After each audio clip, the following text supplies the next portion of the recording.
Okay, Derbyites, we have heard from the Golden Globes, we've heard from the PGA, we've heard from the Screen Actors Guild, and we still have no idea what's going to win Best Picture. But don't despair. We have our Gold Derby gang here.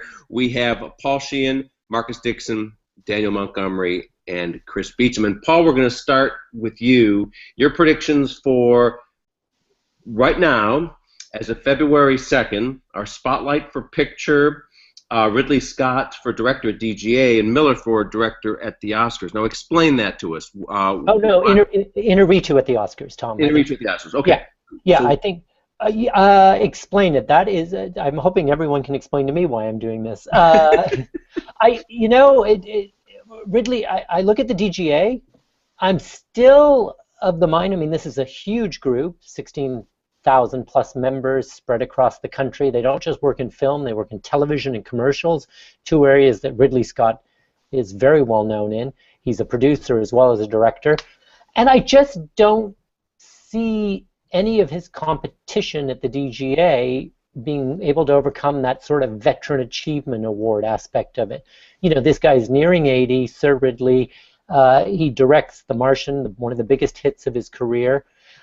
I get maybe why the small director's branch with numbers just under 400 snubbed him. They weren't as taken with The Martian. I think that he personally, he's English. I think he maybe rubs a few people the wrong way. They don't have directors, at least at the Oscars, maybe don't have the heart. You know, he's lost 3 times there. They don't care.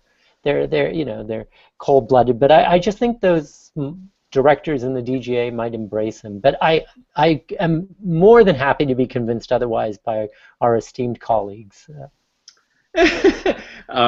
Okay, Chris, you pipe in. Where do you stand on all these things? I just switched to Miller at DGA.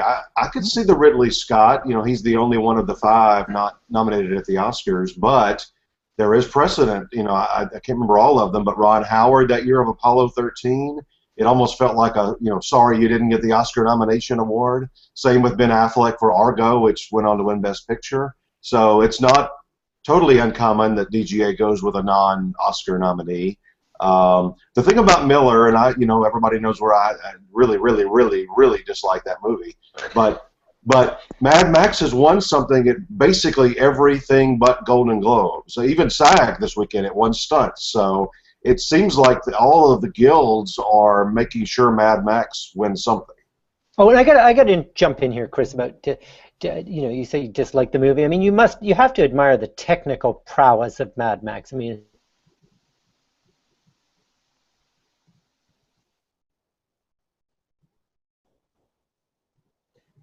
I think he froze.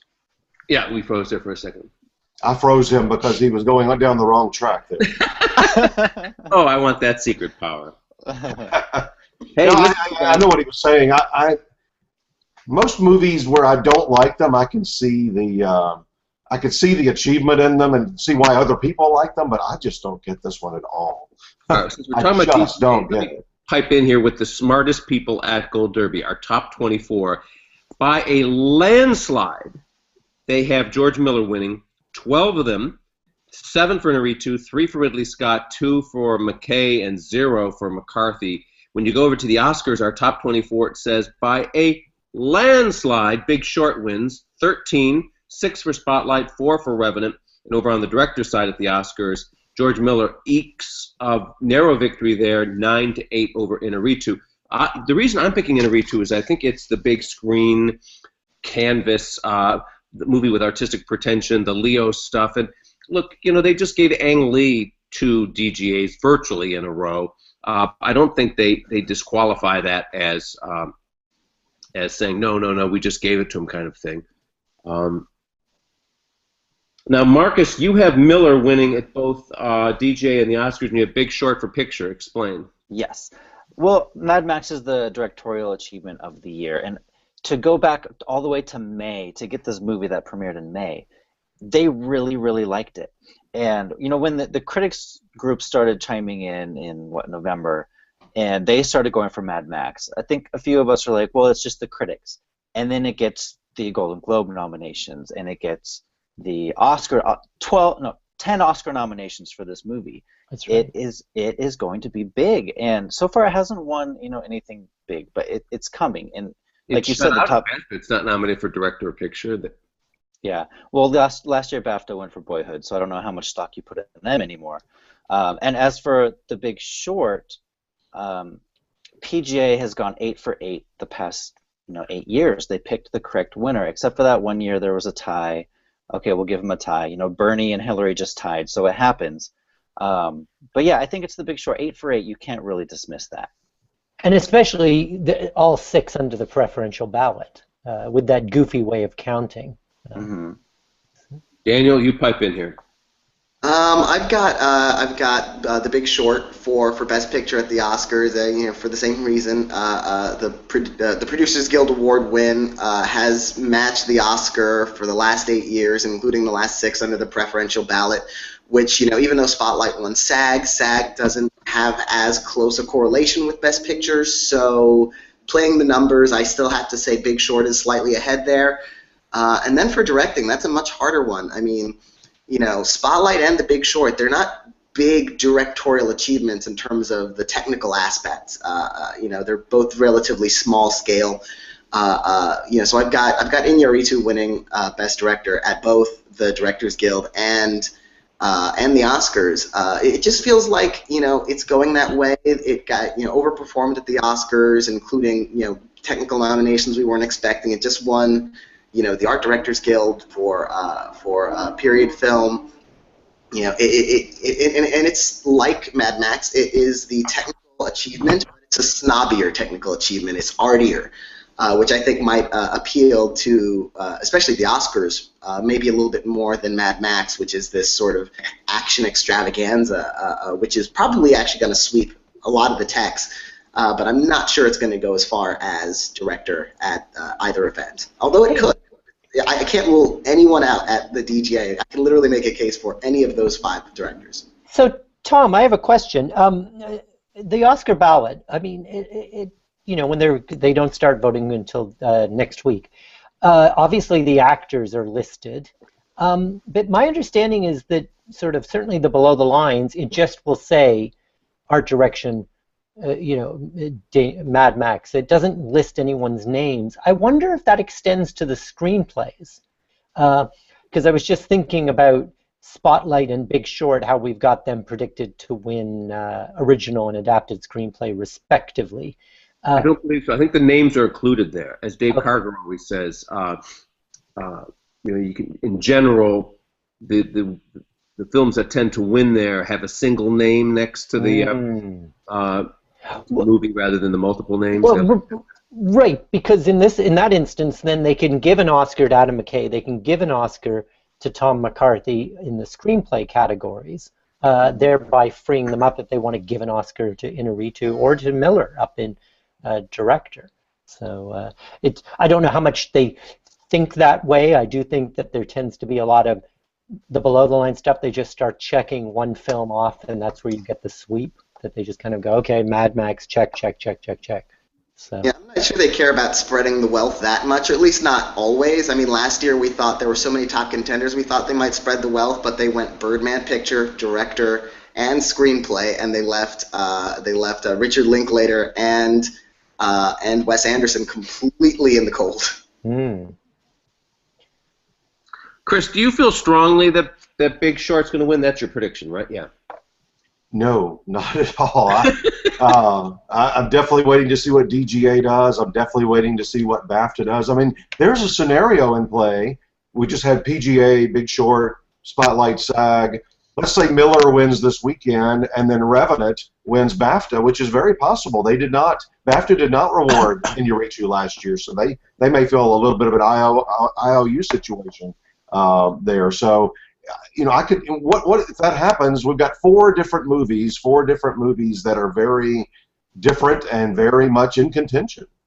And Chris, I think that when you say BAFTA giving the IOU, it's not so much feeling guilty. It's more that they changed their schedule so that they would be seen as this Oscar precursor. And I think it may be a little red face that they kind of went all in on Boyhood. So now they want to to get that right, if they feeling like Revenant. And it is interesting to me that Revenant, the huge box office, and just keeps chugging along. How, with 12 nominations, Tom, why are we not talking about it more for Best Picture? Well, we should, because it performed, but it's missing some. It doesn't have that script nomination. Yes, Titanic and Sound of Music did win Best Picture without the script nomination. I think it's a painful watch. It's this 3-hour slog through the snow for Leo, and it's a hard movie to love. But there's 12 nominations. Let's talk about this. In the past 7, am I right? In the last 8 years, no film has won Best Picture with less than 7. Birdman had 9, Slave had 9, Argo 7, The Artist 10, King's Speech 12, on and on and on. You've got to go back to that The Departed with 5 nominations and Crash with 6 to see that how weak Big Short and Spotlight are with 6 and 5 nominations respectively. But look, all of the stats are way off this year. They're not indicative here because 17 out of the past 25 years, the Ace Eddie winner was Best Picture. Well, this year was Big Short and Mad Max. Well, none of us are predicting Mad Max. Well, but this is another plug for Big Short. The movie that wins Best Picture tends to be nominated for SAG Ensemble. That's only Spotlight, and that's only Big Short. Then you have the BAFTA problem for Spotlight, where the director's not nominated. And you can go through all of these stats that we normally quote, and there's something askew wherever we go, and it's just fascinating.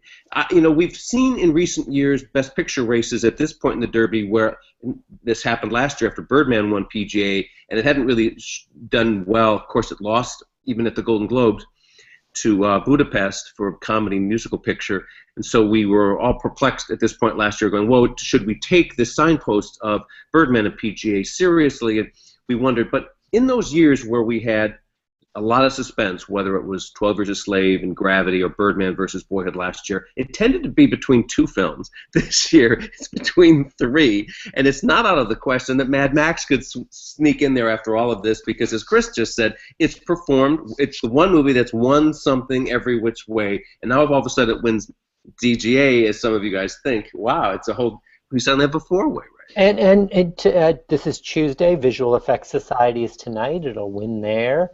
And it's one of those things. I always talk about this about the preferential ballot, that you just need to be ranked higher than your strongest competition. So if Mad Max is sort of the second or third choice of all these different branches, maybe they're the visual effects people are putting it maybe even first. The sound people first.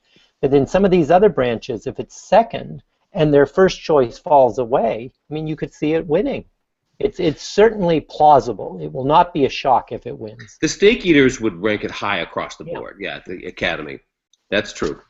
I think we should give a lot of credit to our experts. They've had Spotlight at #1 since, what was it, Paul, October?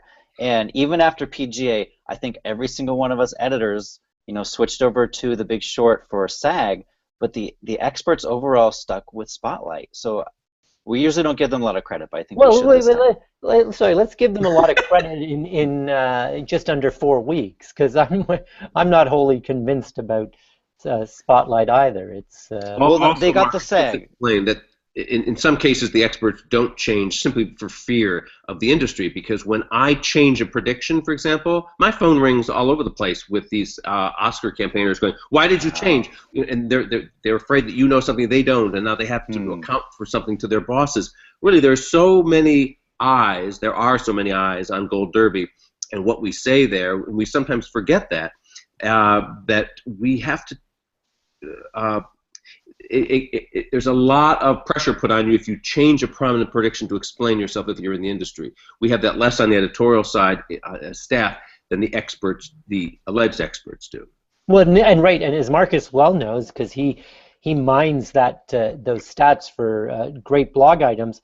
Really, the real experts are the top 24, those 24 people who did the best predicting last year's Oscars, of which our Daniel Montgomery is one of them. He got 23 out of 24 categories last year. What was it you missed, Daniel? I always like to remind him that he missed one.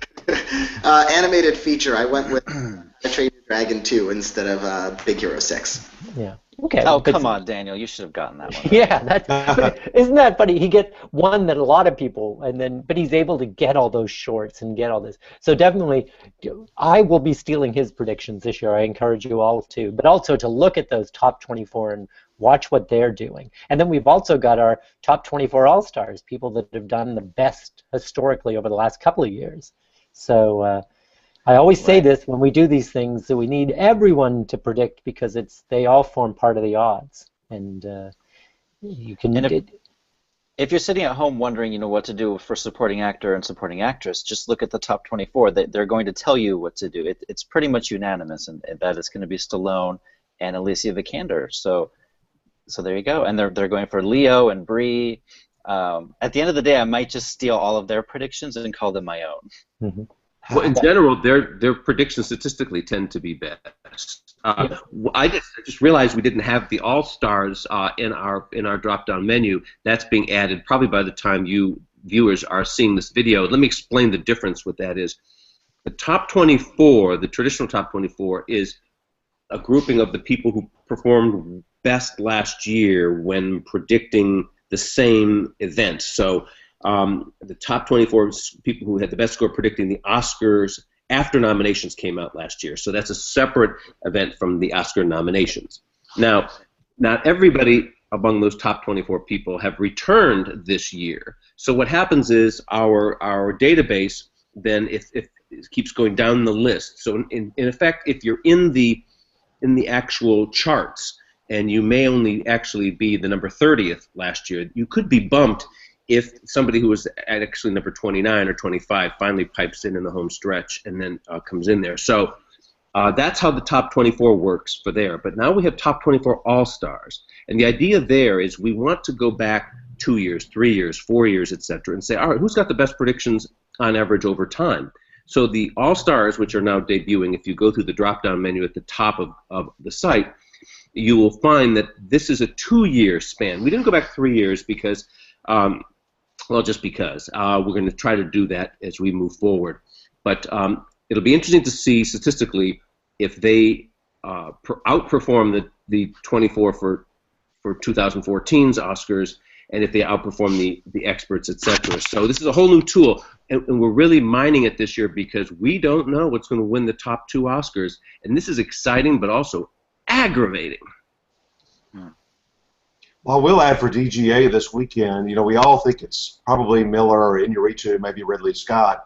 If for some reason on Saturday night we see that McCarthy wins or McKay wins, I think it will crystallize all of us on Best Picture because they're not expected to win there. If one of them wins DGA, I think we've got our Best Picture winner. That's a great point, yeah. Yes. I'm just curious, what film is this year's Gravity? Which one is going to win, a ton of technical awards? Is it The Revenant or Mad Max? Because both are nominated. They sweep the technical categories. I think overall people are expecting Mad Max, but it could be The Revenant that takes over. Yeah, I think, our predictions certainly are favoring Mad Max, but again, with that sweep aspect to it all. But we'll have to just wait and see. And that usually points to who's going to win Best Director, because as in the case of Gravity, it was Cuarón. In the case of Life of Pi, which had the most wins that year, even though it lost Best Picture, Ang Lee won Director. So maybe that's telling us something here in the director. Yeah, I think that's one of the reasons that I'm going for Miller at the Oscars, because I think it will win. Maybe costumes, maybe not cinematography, but editing, makeup, production design. I think it's gonna do 3 or 4 down in the tech categories.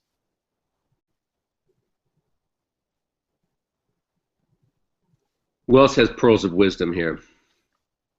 I think in terms of those technical categories, I think Mad Max will probably do the best. I think we've got The Revenant, which is not necessarily a lock, but I'd say pretty safe for best cinematography.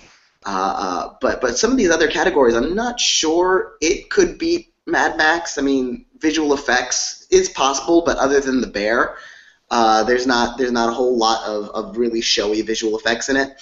And then, something like makeup, it could win. Something like costumes, Maybe, maybe not. But yeah, it'll be interesting if to see if there's more of a split in there than we think. I mean, because you could also have The Big Short winning best editing. So I mean, we all think sort of Mad Max is just going to romp through everything. It might not. It might slightly underperform, and in this case, it could win like 4, and that would be considered underperforming because we think it's going to win. You know, it's going to pull a gravity according to our predictions. It's going to win just about everything it can. I'd like for Marcus to explain his really good story from yesterday or the day before about Stallone and why Idris Elba winning SAG was really good news for Stallone. Some people on Facebook and Twitter and even in the forums completely, it was a very well written article, but they still misunderstood what you were trying to say there. Yeah, I tried to explain it to a friend, and it's kind of confusing to think about, but if, okay, let's say Stallone's going to win the Oscar. His worst nightmare at SAG last weekend is if one of his Oscar competitors would have won that, Mark Rylance or Christian Bale. If one of them would have won SAG, all of a sudden, Stallone may not be the Oscar frontrunner. So, I made a joke that all across Hollywood you could hear his mumbled sigh of relief when one of those non-Oscar competitors won. It happened to be Idris Elba. It could have also been Jacob or Michael Shannon. Basically, he really wanted a non-Oscar competitor to win SAG. And the fact that that happened is really, really good news for Stallone. And now, what do you guys think will happen there? I don't know if you have your predictions open, but at BAFTA, because Stallone is also snubbed at BAFTA. So what will they do? That's what I was about to ask you. What is his best hope there at BAFTA? Let me pull up my predictions real fast. Yeah, I'm pulling mine up too.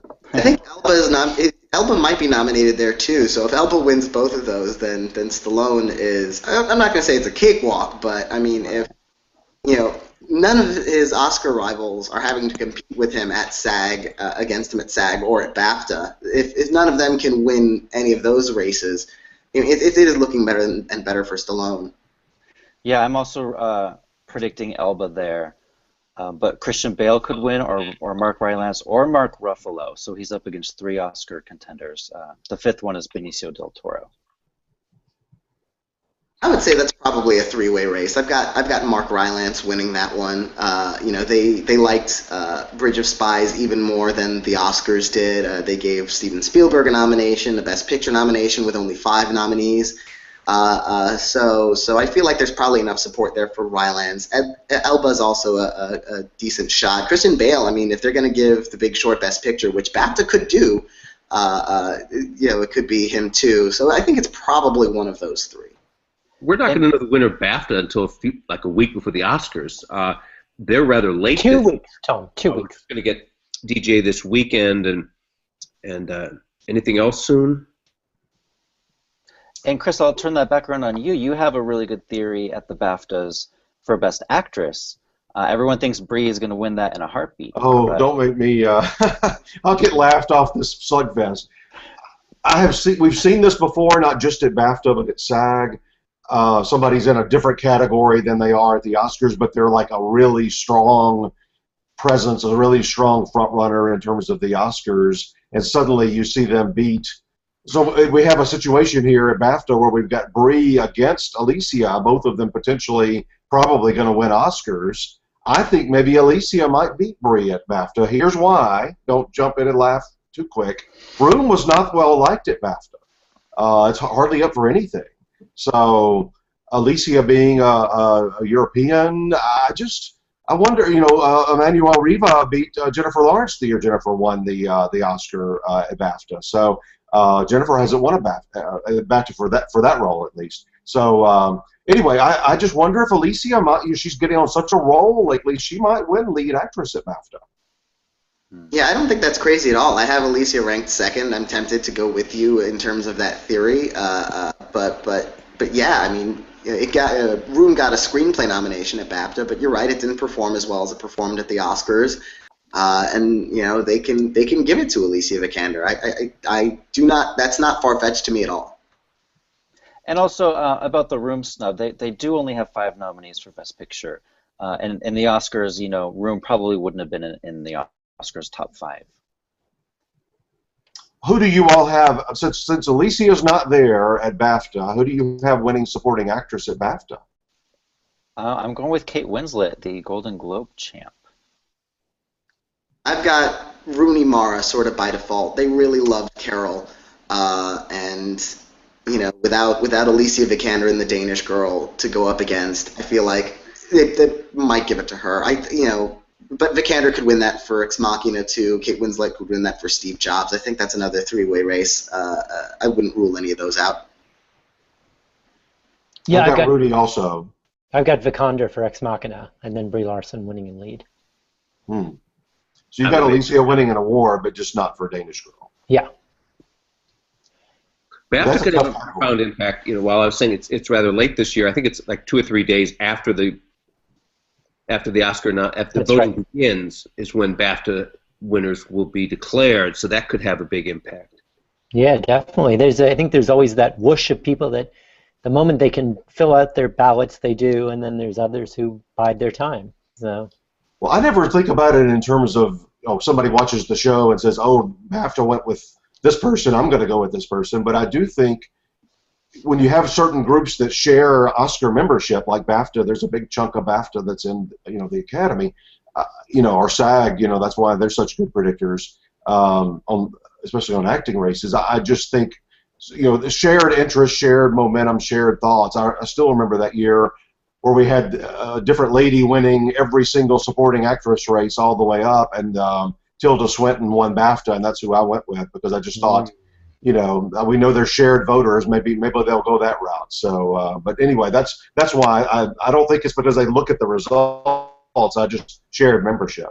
Well, I think they also look at the results, Chris. You'll see now that you're living in Los Angeles, when BAFTA occurs here, there are a lot of viewing parties that go on. There's an official one that BAFTA has that's a lot of fun to go to. And you sit at a dinner and you watch the show live, and you're there filled with celebrity and Academy members.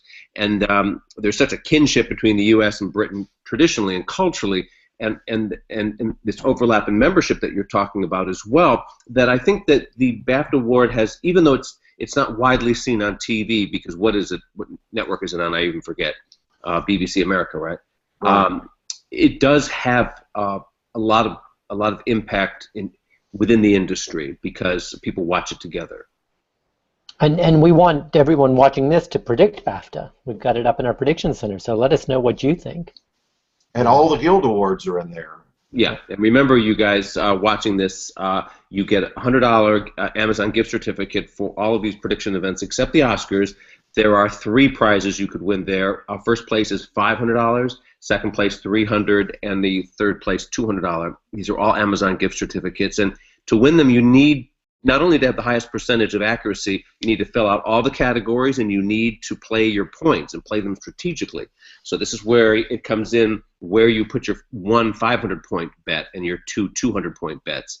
Place them wisely at the best odds that you can on your winners, and that could be the deciding factor of you taking the prize or not. Because if we have a tie in those top echelons for first place, the person with the most points wins, and the winner must have filled out every single category.